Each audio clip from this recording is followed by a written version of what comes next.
What's wrong with the telly?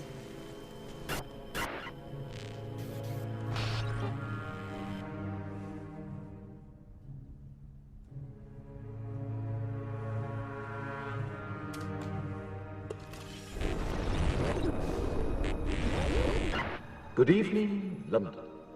Allow me first to apologize for this. The emergency channel! I do, like many of you, appreciate the comforts of the everyday routine, the security of the familiar, the tranquility, repetition. Bloody hell. I enjoy them as much as any bloke.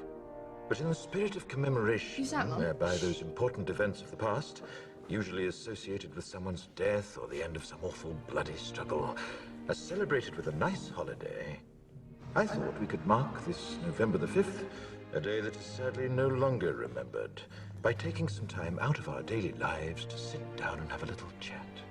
There are, of course, those who do not want us to speak. Let me think, just let me I think. suspect even now, orders are being shouted into telephones, and men with guns will soon be on their way. It's Chancellor Sutler. Damn it! Why?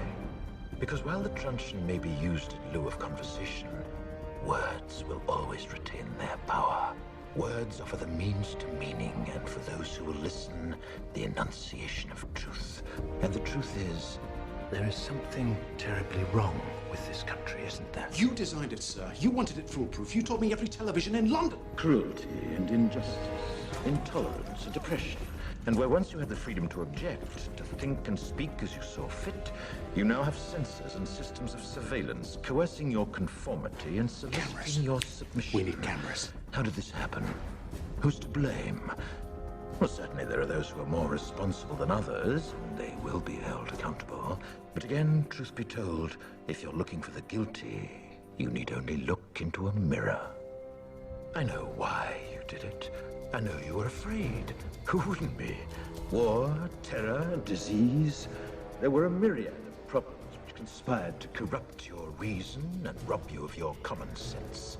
Fear got the best of you, and in your panic you turned to the now High Chancellor Adam Sutler. He promised you order, he promised you peace, and all he demanded in return was your silent, obedient consent. Inspector, you're almost through. Last night, I sought to end that silence. Last night, I destroyed the Old Bailey to remind this country of what it has forgotten.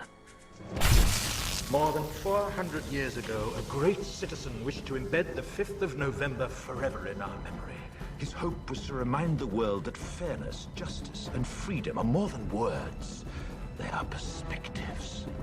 So if you've seen nothing, if the crimes of this government remain unknown to you, then I would suggest that you allow the 5th of November to pass unmarked.